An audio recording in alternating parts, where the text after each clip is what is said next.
Assalamualaikum warahmatullahi wabarakatuh. Kami dari kelompok 5 izin mempresentasikan mata kuliah Sistem Informasi Manajemen mengenai hacker dan kejahatan komputer. Kelompok kami terdiri dari 5 orang. Yang pertama Indah Rina Julianti, yang kedua Michelle Sylvia, yang ketiga Rustika Julianti, yang keempat Siti Rohimah, dan yang terakhir saya sendiri Zahra Nur Aisyah Syahadah. Pengertian hacker sendiri yaitu hacker merupakan seseorang yang mahir menggunakan komputer, jaringan, atau keterampilan tertentu untuk mengatasi masalah teknis yang berhubungan dengan komputer atau aplikasi atau bahasa pemrograman. Tetapi hacker yang dikenal yaitu orang yang dikaitkan dengan penyalahgunaan perangkat untuk menyebabkan kerusakan, pengambilan informasi, atau mengganggu aktivitas terkait data. Kegiatan hacker telah meluas melebihi sekedar intrusi sistem, namun mencakup pencurian barang dan informasi serta cyber vandalisme, yaitu merusak situs web atau sistem informasi perusahaan. Selanjutnya ada pembahasan peraturan pemerintah Undang-Undang Nomor 11 Tahun 2008 tentang informasi dan transaksi elektronik. Menurut kategori pidananya, tindakan peretasan terbagi sebagai 1. Mengakses komputer dan atau sistem elektronik orang lain dengan sengaja dan tanpa hak atau melawan hukum yang diatur dalam pasal 30. Yang kedua, melakukan penyadapan atas informasi dan atau dokumen elektronik dengan sengaja dan tanpa hak atau melawan hukum yang diatur dalam pasal 31. Yang ketiga, mengubah dan mentransmisi informasi dan atau dokumen elektronik dengan sengaja dan tanpa hak atau melawan hukum dalam pasal 32. Yang keempat, mengganggu dan atau mengakibatkan sistem elektronik menjadi tidak bekerja sebagaimana mestinya dengan sengaja dan tanpa hak atau melawan hukum dalam pasal 33. Yang terakhir, memanipulasi informasi dan atau dokumen elektronik dan agar dianggap seolah-olah data otentik dengan sengaja dan tanpa hak atau melawan hukum yang diatur dalam pasal 35. Macam-macam hacker dan tujuannya. Yang pertama yaitu ada black hat hacker. Black hat hacker cenderung memiliki tujuan untuk merusak sistem. Ia kemudian menyebabkan virus atau bahkan melakukan eksploitasi sistem dan jaringan program untuk keuntungan pribadi. Nah, yang kedua yaitu white hat hacker. White hat hacker itu juga bisa disebut sebagai ethical hacker. Jenis hacker ini menyusup ke dalam sistem perusahaan tanpa diminta untuk melakukan analisis sistemnya. Ia akan mencari tahu kelemahan website tersebut, lalu melaporkannya ke pihak perusahaan, bahkan memberikan solusi perbaikannya. Gitu. Untuk yang ketiga yaitu blue hat hacker. Hacker jenis ini akan menyusup suatu sistem perusahaan untuk melakukan serangan balas dendam. Pelaku dari blue hat hacker biasanya mantan karyawan, konsumen, hingga kompetitor yang dirugikan. Tujuannya itu bukan untuk mencuri, akan tetapi untuk mengacaukan sistem sehingga aktivitas bisnis perusahaan jadi terhambat. Tuh. Nah, untuk yang keempat yaitu grey hat hacker. Grey hat hacker itu masuk ke dalam sistem tanpa pemberitahuan dan mencuri kelemahan program tersebut. Mirip dengan yang white hat hacker, tapi hacker jenis ini sengaja melakukannya untuk mendapatkan keuntungan. Ia akan menawarkan perbaikan sistem supaya lebih kuat kepada perusahaan tersebut dan meminta imbalan. Untuk yang kelima, red hat hacker biasanya dipekerjakan oleh perusahaan untuk menghentikan serangan black hat hacker yang tadi kita jelaskan, yang nantinya red hat hacker akan menggunakan kode-kode yang dipakai black hat hacker untuk memperbaiki sistem, bahkan menyerang perangkat mereka. Untuk yang keenam yaitu script kiddies. Jenis hacker yang terakhir ini script kiddies yaitu hacker pemula yang masih di tahap belajar. Biasanya melakukan aksinya untuk menguji kemampuan atau bahkan hanya bersenang-senang. Proses peretasan oleh script kiddies bahkan tidak menggunakan kode program sendiri, tetapi dengan mengunduh kode dari sebuah kode source. Itu.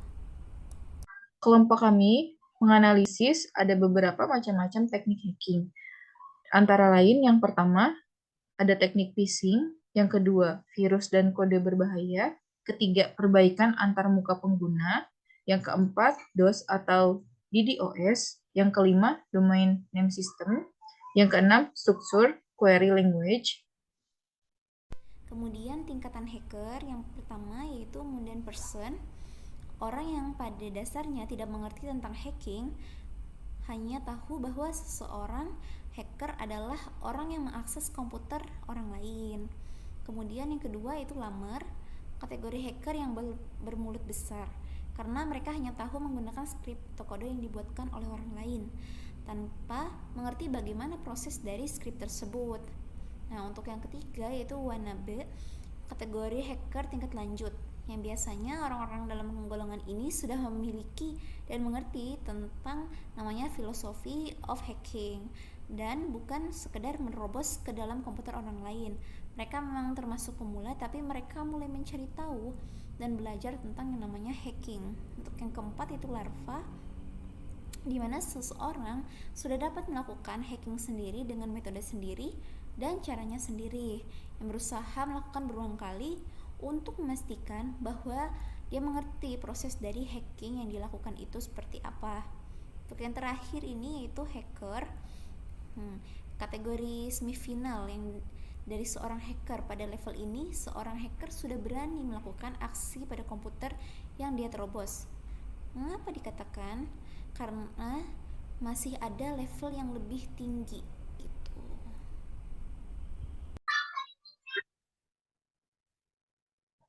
Kemudian ada pembahasan tokoh hacker yang terkenal di dunia.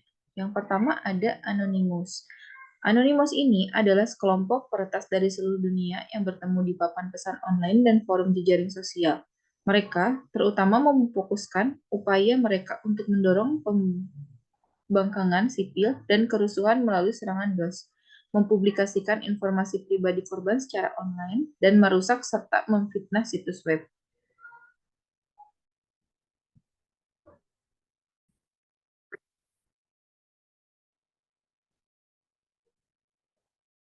Tokoh yang kedua, yaitu Jonathan James, menjadi terkenal karena meretas beberapa situs web termasuk milik Departemen Pertahanan AS dan Administrasi Penerbangan dan Antariksa Nasional, serta mencuri kode perangkat lunak ketika ia masih remaja.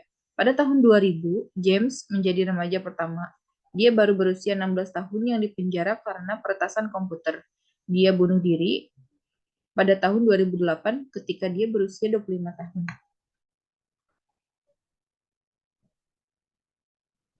Tokoh yang ketiga yaitu Adrian Lamo, meretas sistem beberapa organisasi, termasuk New York Times, Microsoft, dan Yahoo, untuk mengeksploitasi kelemahan keamanan mereka. Lamo ditangkap pada tahun 2003, kemudian dihukum pada tahun 2004, dan dijatuhi hukuman 6 bulan tahanan rumah di rumah orang tuanya dan 2 tahun masa percobaan, dan diperintahkan untuk membayar denda sekitar $65.000 sebagai ganti rugi.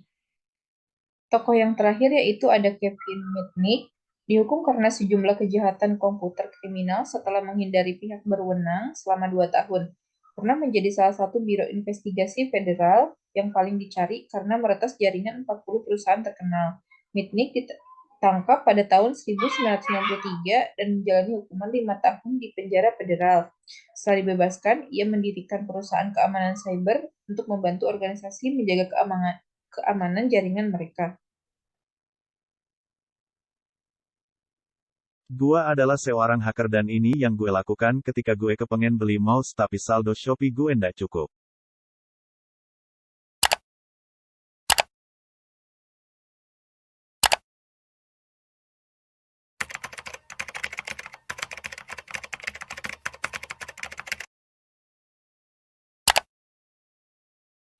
Give it to me like.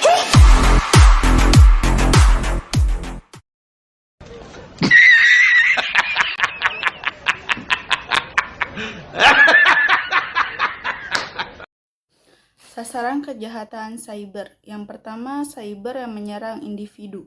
Serangan yang ditunjukkan kepada perorangan atau individu yang memiliki sifat atau kriteria tertentu sesuai tujuan penyerangan tersebut.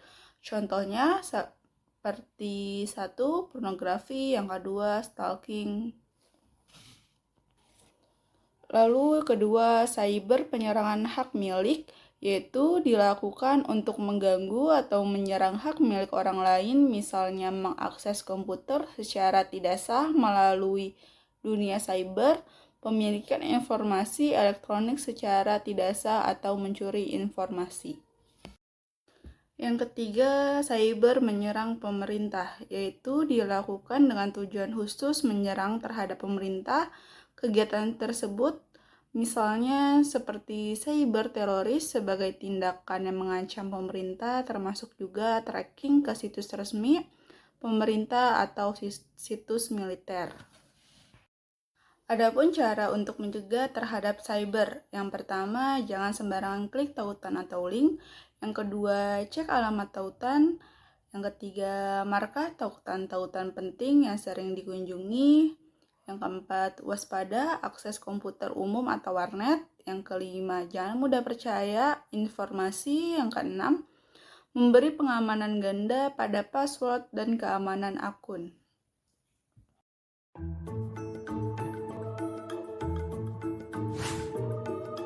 Apakah di HP kalian ada ini?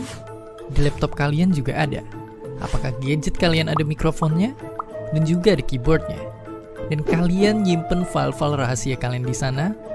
Hati-hati, tiap 39 detik sekali ada orang yang terkena hack. Yang mengerikannya, banyak orang yang gak sadar mereka itu kena hack. Pertanyaannya, apakah kita kena? Apakah ada yang mendengar kita sekarang? Dan bagaimana kita bisa mencegah ini semua? Selamat datang ke sisi gelap dari dunia maya.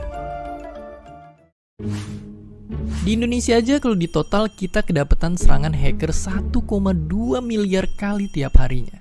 Mulai dari akun sosial media yang dicuri, rekening yang dijebol, data rahasia perusahaan yang diambil, sampai bahkan mantan presiden kita pun pernah kena sadap.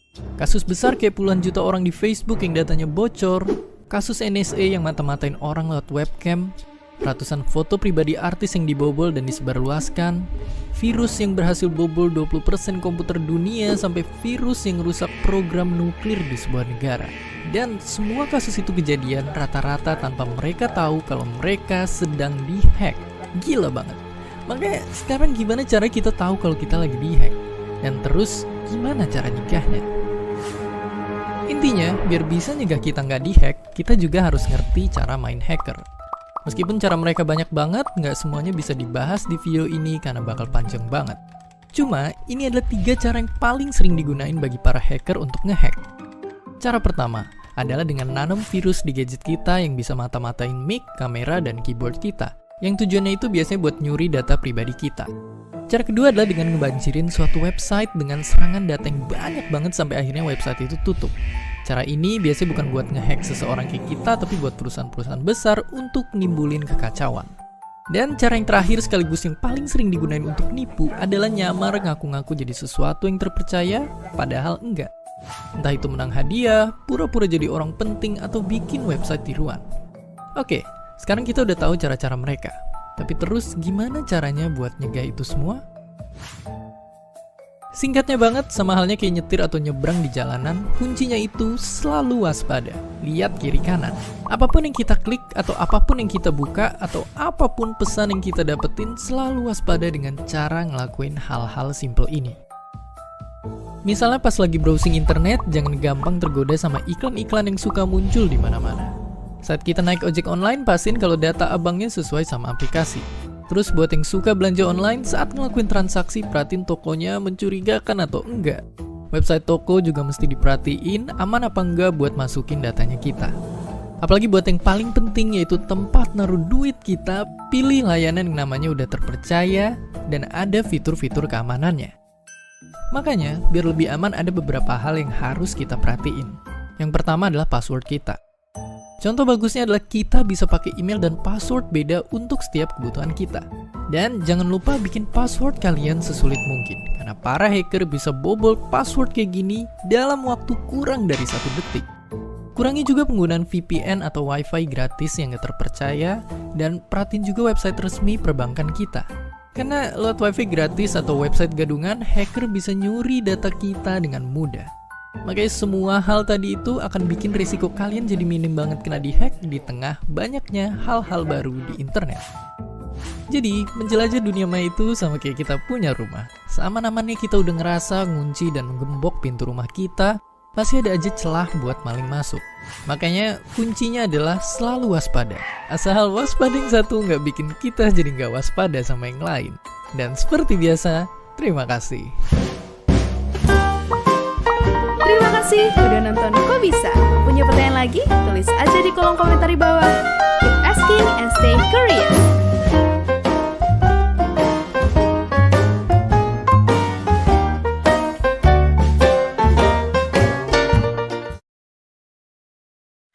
Selanjutnya ada kejahatan komputer. Kejahatan komputer adalah tindakan ilegal dengan menggunakan pengetahuan teknologi komputer untuk melakukan tindakan kejahatan seperti pencurian perangkat keras dan pencurian perangkat lunak, manipulasi data, pengaksesan sistem komputer dengan ilegal dengan telepon, dan mengubah program.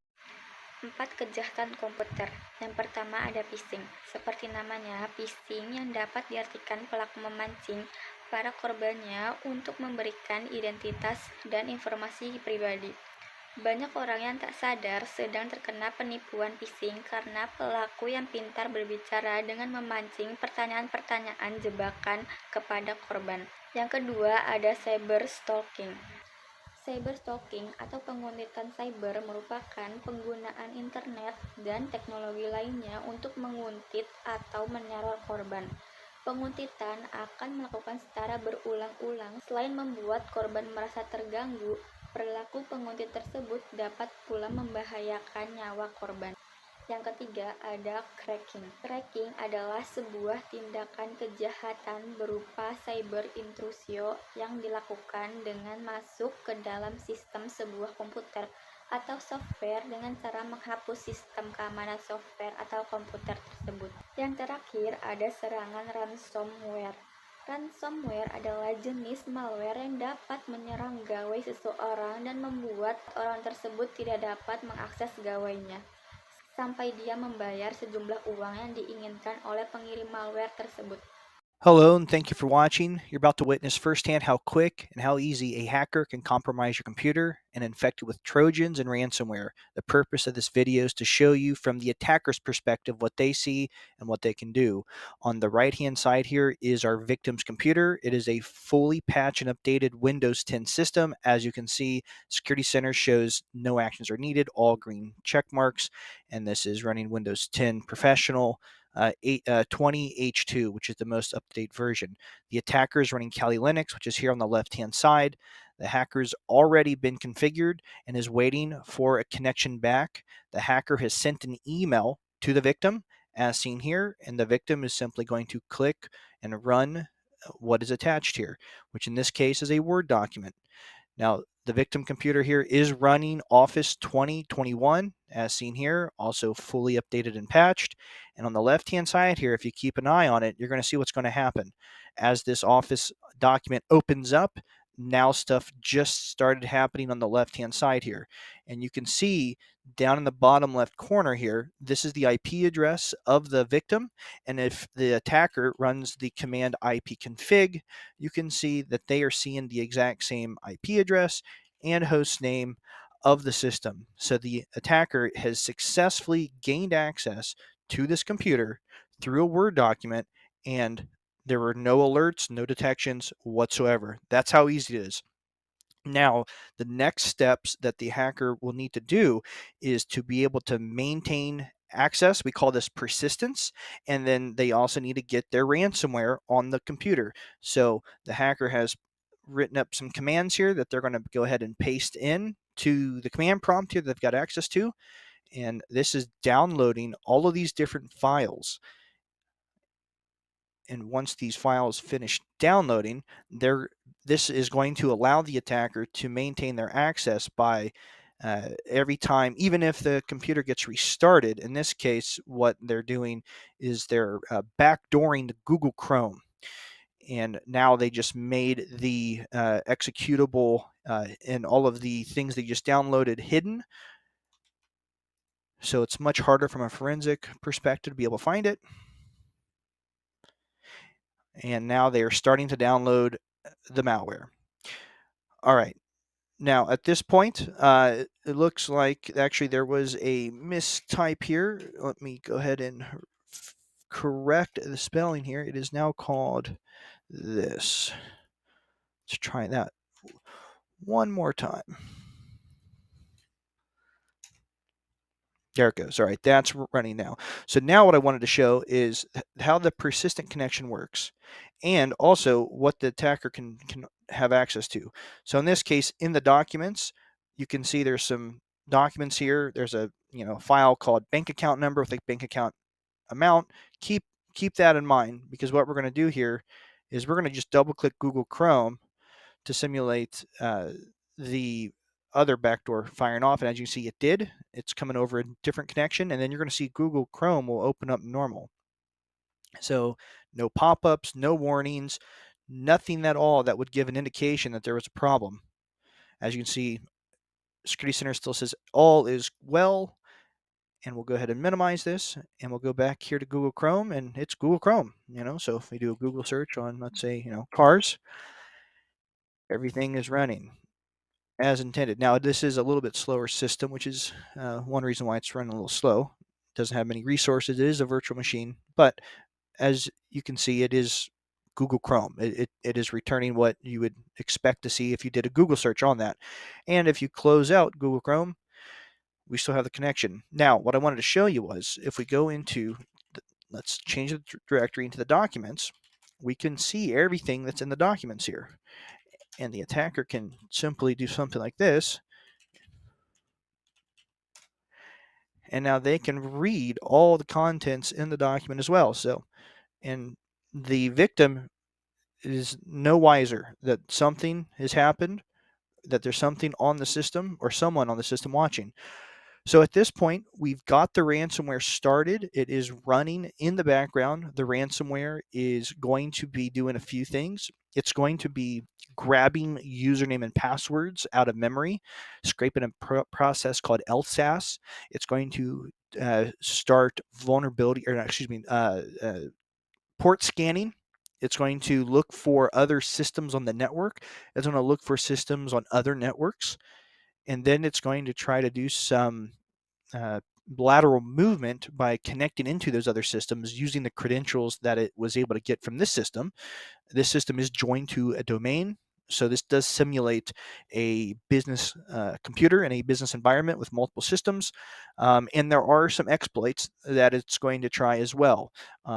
They are safe exploits, meaning it's not going to fire something off that could potentially crash the system or lock it up or hang it up.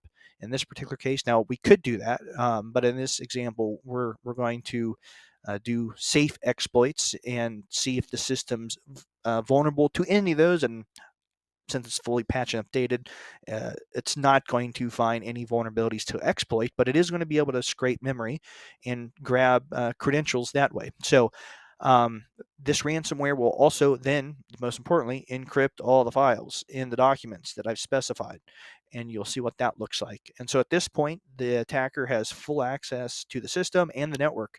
And I'm going to go ahead and pause it while we wait for the ransomware process to finish propagating through the network, and we'll pick it up right after it's finished.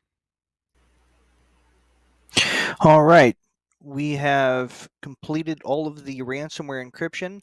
The last step is to build the actual ransom file. So we're going to go ahead and do that here. We're going to just echo in all of this text here, like so. Perfect. All right, so now the victim now sees a README file on their desktop. If they open it up, here's what they see. All your files have been ransomwared. Please send pizza and beer.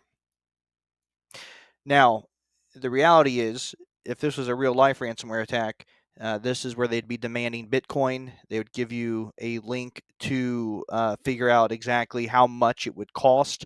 They send you to a chat room, basically, where you upload a file, and at that point, you'll get told how much and how to pay it. So hope you all enjoyed this little demonstration I would like to show a little bit more details behind the scenes of what we are waiting to complete.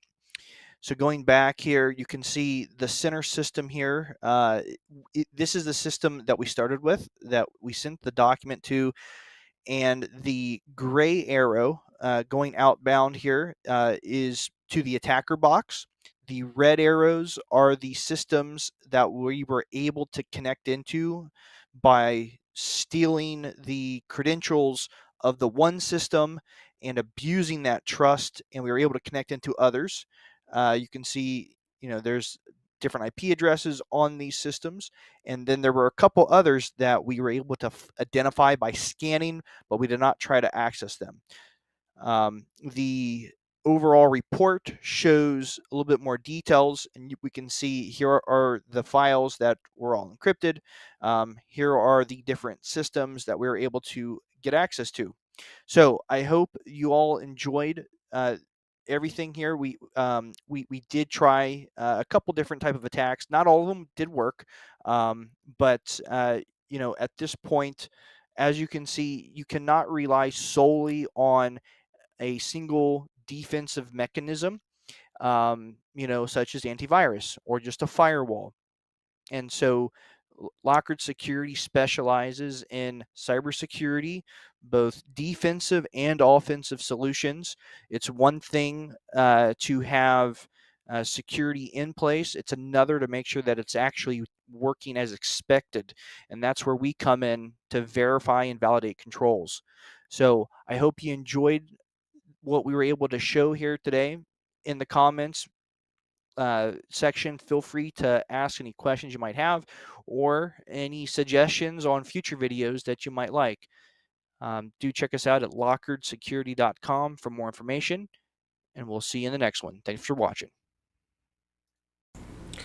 Halo semuanya, kembali lagi di channel gue Raditya Muhammad, dan pada kesempatan kali ini gue bakal mau ngasih tau kalian nih bagaimana sih caranya hacker melakukan teknik phishing gitu ya. Jadi bagi kalian belum tahu apa sih teknik phishing itu, jadi teknik phishing itu adalah upaya untuk mendapatkan informasi data seseorang dengan teknik manipulasi ya, atau pengelabuan. Jadi data yang menjadi sasaran phishing ini biasanya itu data pribadi, data akun sosial media, atau bahkan data finansial kita gitu. Nah, jadi kegiatan ini tuh emang bertujuannya untuk memancing orang untuk memberikan informasi pribadi secara sukarela tanpa disadari. Padahal informasi yang dibagikan tersebut itu tujuannya itu buat kejahatan gitu ya. Nah, salah satu contohnya yang paling sering adalah phishing yang model kayak gini nih. Kalian pasti tahu lah gitu ya. Misalnya ada website yang seolah-olah ini website asli dari Amazon gitu. Ini kita ambil contohnya itu Amazon gitu ya. Ini kalau kita lihat emang dari tampilannya itu website Amazon, tapi kalau kita lihat dari linknya itu sebenarnya bukan link resmi dari website Amazon gitu ya. Ini adalah website palsu yang seolah-olah meniru website Amazon gitu ya. Nah, ini yang banyak orang-orang kena gitu, apalagi orang-orang yang bisa dibilang kurang melek teknologi atau gaptek gitu ya. Ini bakal kena sama website-website palsu gini, karena website-website palsu gini itu orang banyak yang gak merhatiin gitu ya. Yang penting kalau misalnya looks-nya meyakinkan, orang bakal masukin email dan password gitu. Itu kan bahaya banget ya. Jadi akun kita itu bakal dibobol sama si hacker itu. Nah, di kesempatan kali ini gue nggak bakal ngajarin nih bagaimana caranya kita menghindari itu, tapi gue bakal ngajarin gimana sih caranya hacker melakukan itu gitu ya. Dan sebelum kita melakukan praktek nih ya, gue mau ngingetin dulu nih, gue tuh bikin video ini untuk edukasi, bukan untuk mengajarkan kalian melakukan tindak kejahatan yaitu phishing gitu ya. Jadi gua di sini sangat tidak menyetujui dan sangat tidak menyarankan kalian melakukan ini kepada orang lain, dan jangan sampai video yang gua kasih tahu ini membuat kalian merugikan orang lain gitu ya. Karena tindakan ini adalah tindakan ilegal dan tindakan ini itu bisa terkena hukum gitu ya. Jadi kalau kalian melakukan ini itu di luar kendali gue dan di luar tanggung jawab gue. Gue nggak mau bertanggung jawab apapun kalau misalnya kalian melakukan teknik ini kepada orang lain. Karena di sini gue udah peringatin, video gue itu video edukasi, bukan video untuk mengajarkan tindak kriminal. Oke, let's go, kita lakukan ya. Nah, jadi caranya itu pakai tools. Salah satu toolsnya itu sebenarnya toolsnya banyak, tools phishing itu ya. Tapi di sini gue pakai tools PyPhisher namanya. Jadi ini adalah tools untuk kali Linux yang basicnya itu Python gitu ya. Nah, sekarang kalau misalnya kalian mau coba melakukan ini ya tentunya kalian harus punya operating system kalian Linux gitu. Kalian nggak bisa pakai Windows gitu. Nah, kalian buka terminal, habis itu kalian cloning dari ini, cloning si GitHub-nya. Kayak gini tulisannya git clone. Terus kalian copy link GitHub-nya ini. Kalian copy, habis itu kalian paste di sini ya. Kita melakukan cloning dulu, yaitu pemindahan data ya dari data di sini masuk ke sistem kita gitu ya. Kalau misalnya udah, kita ls, kita lihat, kita pastiin apakah file udah masuk. Nah, kita lihat udah masuk ya PyPicer-nya ya. Habis itu kita masuk ke dokumen PyPicer ya, cd PyPicer. Nah, kalau udah masuk, kita langsung jalanin aja PyPicer-nya. Python 3 pypycer.py gitu ya. Karena kenapa pakai Python 3? Karena emang tools ini tuh basicnya itu dari Python gitu. Oke, kalau udah bakal berjalan. Nah, ini dia nanya, do you have local authentic token gitu ya. Kita jawab no aja, nggak masalah. Nah, di sini si hacker ini mempunyai beberapa pilihan. Dia mau nipu di website apa. Misalnya dia nipu seolah dia mengaku Messenger, atau dia seolah mengaku Facebook. Dia juga bisa mengaku Twitter, mengaku TikTok dan lain-lain gitu ya. Di sini gue ambil contoh, misalnya gue mau ngambil di sini gue mau ngambil TikTok ya. Jadi gue klik 18. Oh sorry, salah pencet gue. 18 gitu ya. Nah, habis itu dia nanya, do you want OTP page? OTP page itu yang biasa, yang kayak page yang minta kode autentikasi gitu. Tapi gue rasa nggak perlu sih di praktikal ini ya. Kita no aja. Ini juga enter shadow URL juga. Kalau misalnya kalian mau ngasih URL yang buat redireksi gitu ya, redirection URL, itu kalian terserah. Tapi kalau di sini gue nggak perlu. Gue skip aja dua-duanya. Nah, sekarang udah mulai nih programnya. Kita tinggal tunggu sekitar 30 detik sampai 1 menit lah untuk menunggu si tools ini mengenerate linknya gitu ya. Kita tunggu aja sebentar.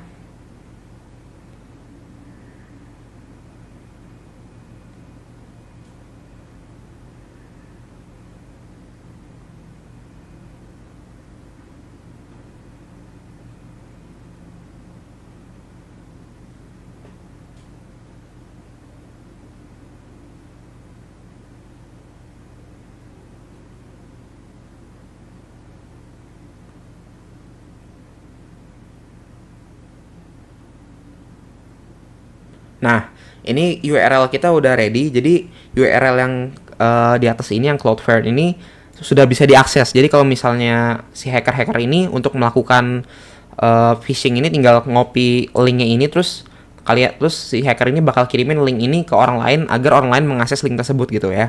Sekarang ini kan kalau kita lihat dari sini kan ini kurang meyakinkan ya. Kalau misalnya ini seolah-olah TikTok. Sekarang gue pengen pakai custom link di mana biar orang ini makin yakin, biar target kita ini makin yakin kalau kita itu dari TikTok gitu ya. Padahal bukan kan. Nah, sekarang kita wanna try custom link, kita ketik yes. Nah, misalnya di sini gue sebagai hacker, gue misalnya pengen ngaku jadi orang TikTok, dan gue pengen ngasih koin gratis. Jadi misalnya free TikTok coin gitu ya, freetiktokoin.com gitu ya. Nah, terus gue kasih tulisannya free TikTok coin gitu ya. Nah, gini ya, sorry. Nah, gini. Nah, ini link kita udah jadi, udah bisa langsung diakses. Kalau kita lihat dari link yang ini sama link yang ini kan lebih meyakinkan link yang ini dong ya harusnya. Soalnya kan ada nama TikToknya gitu ya. Kita copy aja linknya. Di sini gue bakal praktekin di operating system yang berbeda gitu. Ini kan sekarang gue pakai Linux, dan sekarang gue tarik nih. Gue narik Google dari Windows gue nih, gue tarik ya. Sekarang gue paste link yang tadi di sini, gue paste ke sini. Nah, pas orang ini mengakses, pas target kita ini mengakses, informasi dari si target kita itu sudah masuk sini, dari IP si target, OS yang digunakan si target, atau browser si target, dan lokasi si target pun bakal dideteksi sama sistem kita gitu ya.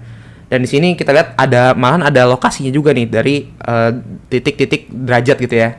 Misalnya, nah sekarang kan itu kan baru informasi umum gitu ya. Sekarang misalnya si target masukin username-nya. Misalnya Raditya deh, Raditya 123, passwordnya ganteng banget gitu lah ya.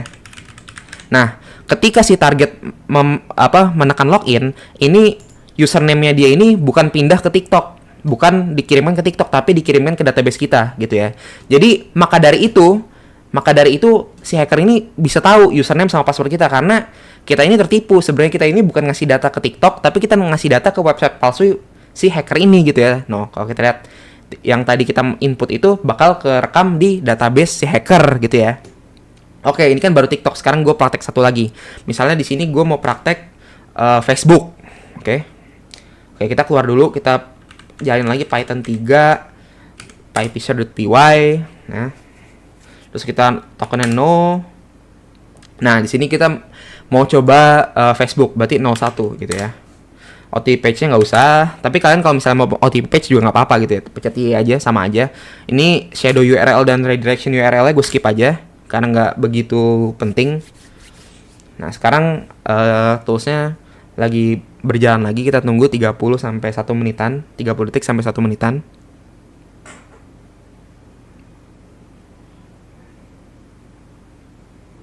Jadi kalau kalian lihat, sebenarnya si hacker ini melakukan teknik phishing ini tuh nggak bener-bener nggak begitu sulit ya untuk melakukan teknik kejahatan ini gitu. Tapi ya begitu, kalau misalnya kalian ketahuan nih melakukan teknik kejahatan ini, ya kalian bakal berurusan dengan hukum gitu. Dan gue tidak akan pernah, walaupun gue tahu caranya, gue tidak akan pernah melakukan ini untuk merugikan orang lain atau untuk keuntungan gue pribadi gitu. Karena ini itu ilegal gitu ya, dan dosa juga gitu.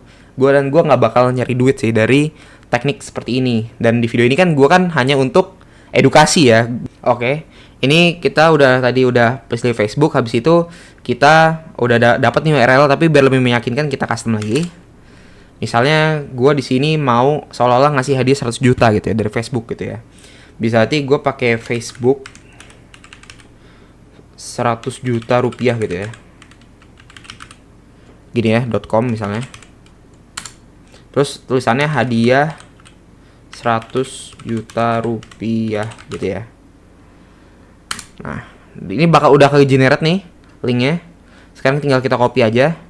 Kita copy linknya, habis itu kita paste ke sini. Kita bakal buka. Nah, ini kalau kita lihat si target udah masuk ya ke database kita. Sekarang misalnya gue masukin gini lah ya, passwordnya gini misalnya. Nah, gitu ya. Terus si targetnya login nih. Nah, datanya sudah masuk ke database kita gitu ya. Nah, oke, gue harap kalian mengerti ya. Ini sebenarnya teknik ini itu bisa dibilang ngelakuinnya tuh gampang, tapi kalau misalnya orang yang kena itu akibatnya fatal banget, karena bisa kehilangan data pribadi, data sensitif maupun data finansial mereka gitu ya. Oke, sekian video dari gue. Semoga kalian suka dengan video yang gue buat ini. Dan ingat sekali lagi, gue bikin video ini tuh untuk edukasi, bukan untuk mengajarkan tindak kejahatan. Dan ingat, tindakan ini adalah tindakan ilegal. Dan tindakan ini bisa berakibat terkena hukuman pastinya kalau kalian melakukan ini ke orang lain dan merugikan orang lain gitu ya. Dan jadikan video gue ini sebagai pembelajaran aja gitu ya. Jangan sampai dipraktekin di dunia nyata gitu. Oke, terima kasih sudah video gue. Gue Radit, cabut dulu. See you in the next video. Thank you semuanya. Jenis kelemahan yang diserang hacker. Yang pertama, technical weakness. Hacker mengeksploitasi kerentanan software yang lemah untuk memberikan malware atau menyerang server atau jaringan perbankan untuk mendapatkan data pengguna. Kemudian yang kedua yaitu social weakness.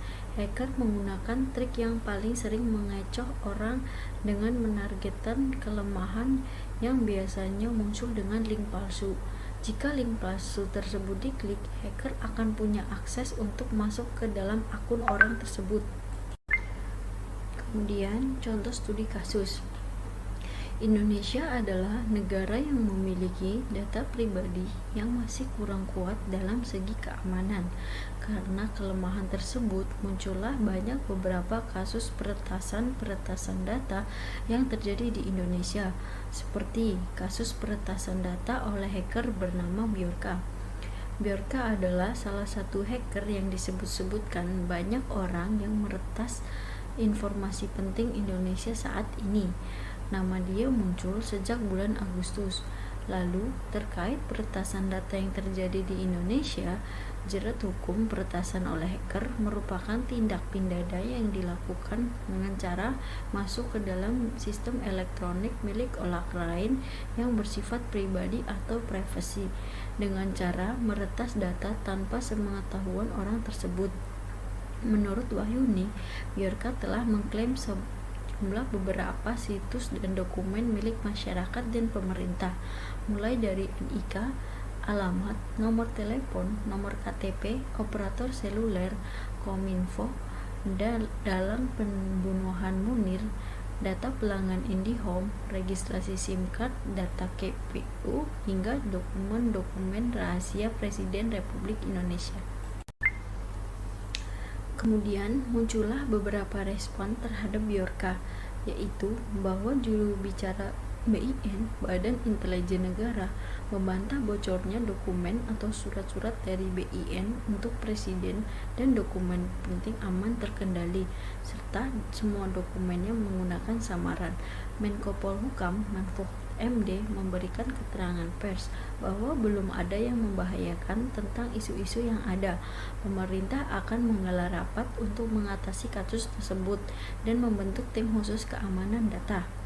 Dari kasus data pribadi yang dilakukan oleh Bjorka ini, diciptakan undang-undang yang dibuat oleh pemerintahan dengan persetujuan presiden, yaitu Undang-Undang Nomor 27 Tahun 2022 yang berisi tentang peraturan-peraturan perlindungan data pribadi yang ditujukan kepada warga negara Indonesia agar warga hak negara Indonesia dapat terjamin atas perlindungan data pribadi dan menumbuhkan kesadaran masyarakat agar dapat menjaga privasi dengan baik.